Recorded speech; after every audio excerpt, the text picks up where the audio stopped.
உப்புமா செஞ்சுக்கலாம். அதுக்கு வந்து ஒரு ஸ்பூன் நெய் போட்டுக்கலாம்.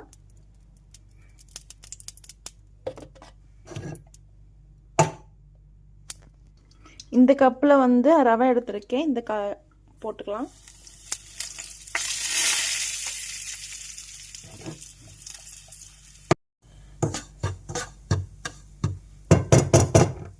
நல்லா ரவையை வந்து ஒரு 2 நிமிஷம் வந்து வறுத்து எடுத்துக்கலாம். இப்போ வந்து இந்த ஸ்டேஜ் வந்ததுக்கப்புறம் அடுப்பு ஆஃப் பண்ணிக்கலாம்.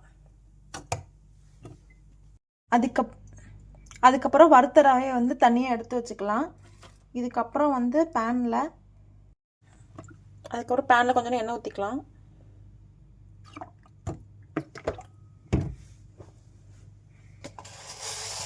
கடுகு உளுந்து போட்டுக்கலாம். வெடிக்கட்டும்.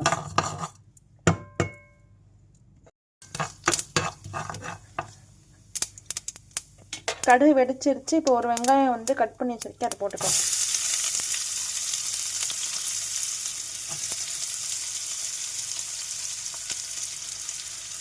காரத்துக்கு ஒரு 2 மிளகாய் போட்டுக்கலாம். இது நல்லா வதங்கட்டும். வதங்கிடுச்சு. கூட தூவி வச்சு கொஞ்சோண்டு இஞ்சி போட்டுக்கலாம். அதுக்கப்புறம் கொஞ்சோண்டு கேரட் இருக்குது. கேரட் போடாமே இருக்கலாம். கேரட் இருக்குன்னு நான் போடுறேன்.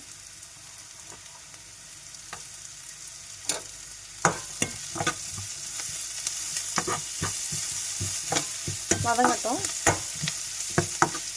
கப்பில் ரவை எடுத்தோமோ அதே கப்பில் 2 கப் தண்ணி ஊற்றிக்கலாம்.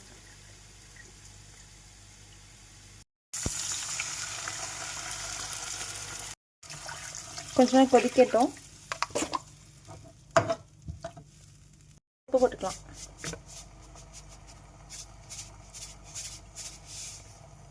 இப்போ தண்ணி கொதிச்சிருச்சு. கொஞ்சம் கொஞ்சமாக வந்து வறுத்து வச்ச ரவையை போட்டு கிளறிக்கலாம்.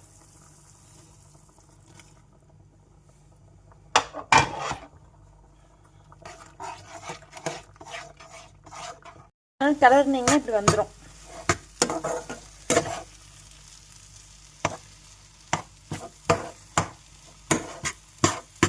அவ்வளோ, உப்புமா ரெடி.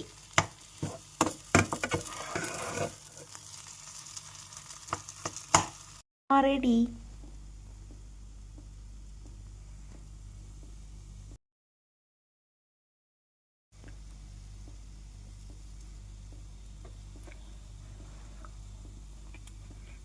சூப்பராக இருக்கு.